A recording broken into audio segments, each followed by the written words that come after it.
جناب دکتر، بیننده پرسیدن که سلام، من یک خواهر دارم که ازدواج کرده و بچه هم داره، الان یک دوست پسر داره و باهاش در تماسه.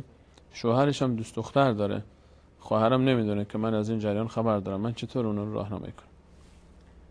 اولا ما باید یک چیزایی که هست به اصطلاح با نام خودش صدا بزنیم. وقتی ما به کلاغ میگیم کبوتر، یعنی اینی که ما اصلا قصه رو اشتباه فهمیدیم. ما چیزی به نام دوست دختر دوست پسر اینجا نداریم.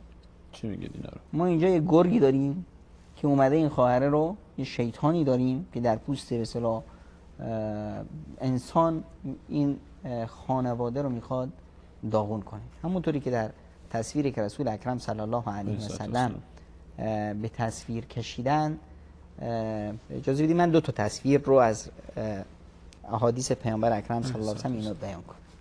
یکی تصویر این شیطوناست که رسول خدا صلی الله علیه و سلم فرمودن که شیطون میاد عرشش رو میزنه رو آب و بسیجی‌هاش بچه‌هاش میان گزارش میدن که آقا چیکار کردی؟ این میاد میگه که من فلان کار کردم، فلان رو با فلانی دعوا انداختم، فلان کار کردم، فلانی رو وسوسه کردم، دزدی کرد. اینا همه اینا رو که میگن، شیطون یعنی به اصطلاح به چشش نمیاد، کار بزرگی نکردن. یعنی تا یه بچه شیطون زبرکی میاد میگه که بله من رفتم خونه فلانی، فلان خانم رو با شوهرش دعوا انداختم. این دیگه شیطون از جاش بلند میشین و بغلش میکنه، میبوسدش، میگه بله کارو تو کردی. یعنی چی؟ یعنی کانون یک خانواده رو به هم ریختن این بزرگترین به اصطلاح بمبی است و بزرگترین کاری است که شیطون میتونه عملیش کنه. چرا؟ چون که پیامدهایی که این داره عمق جامعه رو در خطر میندازه. یه چهره این است.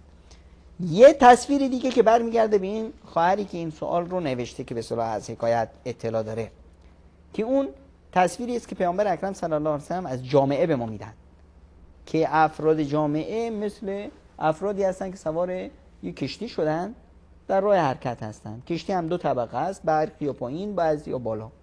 اینایی که پایینن چون میرن بالا و نمیدونم آب میگیرن، وضو میگیرن، نماز میخونن، لباساشون رو میشورن، به اصطلاح خودشون رو میشورن، هی میرن بالا و میان، هی میرن بالا و میان، بالا یا هم خوابیدن، استراحت میکنن فلانو. اینا احساس میکنن که ما حریم شخصی دیگران رو داریم تجاوز میکنیم بهش، هی میریم عزیزامون رو به اصطلاح اذیتشون میکنیم. اگه ما بیاییم، خب آب با ما نزدیکتره به ما تا به اون بالایی، زیر پای ما آبه، ما بیایم یه سوراخ کنیم اینجا واسه خودمون آب بگیریم، خب خیلی راحت تره برای ما هم برای اون هم دردسری نیست.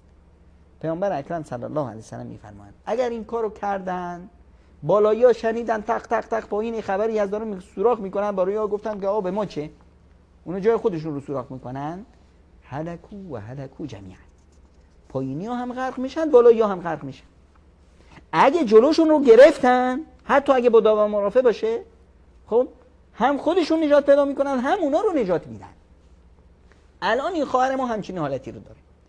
اگه بگه این زندگی اوناست، به من رد پیدا نمیکنه، چه این شخص یا چه کل افراد جامعه ای که بسیار یک منکری رو در جامعه میبینن. سکوت کردن، گفتن به ما چه، مسئله اون هست، آزادی اون هست، فلان اون هست، اینجوری به اصطلاح ما بیبندوباری رو آزادی معرفی کردیم.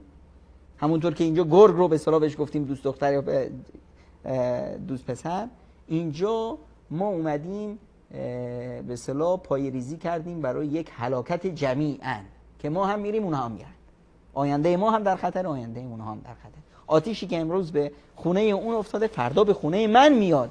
چرا؟ چون بچه اون فردا میاد خواستگاری بچه من. پس ما همه این جامعه الان در خطره. اینجاست که این خواهر اول بیاد به اصطلاح از شیوه هایی که خودش مناسب میدونه، نه اینکه اینا رو به اصطلاح به جون هم بندازه، بیاد این 2 نفر رو از عاقبت زشت کاری که میکنن گوشزد کنه. حالا غیر مستقیم، حالا با یک نوع اهرم‌های بالاتر و دقیق‌تری که دو جامعه هست، با یک نمیدونم افرادی که میتونن موعظه کنن، با دوستایی که میتونن نصیحتشون کنن، با افرادی که به اصطلاح میتونن اینا رو اصلاح کنن، از خطری که به اصطلاح اینا رو تهدید میکنه، خانوادهشون رو تهدید میکنه، اینا رو برحذر بدن. خب یه مقدار احساس کرد که نیاز به یک اهرام تهدید هست، حتی این رو به اصطلاح به گونه‌ای بهشون برسونن، چون که اینجا غیر مستقیم کار کنن بهتره، چون تا خودشون گد رو نبازن، چون که الان مدیریت دست ایشون است. اگه احیانا یک اشتباهی شد و افتاد به اصطلاح مشخص شد که ایشون به اصطلاح کارشون دخالت میکنه، شاید باش دعوایی بندازن و فلان و اصطلاح از گد برندازن بیرون. خب اینجا نه، سعی کنه با یک حکمت عملی اینها رو از عاقبت کارشون برحذر بداره و خواهرش رو به خصوص چیزی که سبب شده به اصطلاح شوهره منحرف بشه، خیلی وقتا خانمه هست. خانمی که نتونسته شوهرش رو خوب اشباع کنه، یعنی من این رو به اصطلاح یک مقداری بذارید سریعتر بگم، خانمی که به اصطلاح همچنین حالتی رو در شوهرش احساس میکنه، باید یک کاری بکنه که شوهر نای نفس کشیدن در خارج رو نداشته باشه. حالا فکر کنم که حکایت واضح هست، چون آقای سلیمانی لبخند درازی میزنه دیگه واضح هست. همون العاقل یکفی الاشاره، انسان عاقل همون اشاره براش کافی است. وقتی که شما به اصطلاح از خونت بیرون میایی و به اصطلاح حتی نون پیاز خیلی خوبی خورده باشی، سیر هم باشی، خیلی نون پیاز به اصطلاح خانمت برات زورکی تو شکمت گذاشته باشه، اومدی بیرون چلو مرغ کسی دیگه هم تو رو اشتها رو باز نمیکنه. من خیلی ممنون. بیننده دیگری پرسیدن که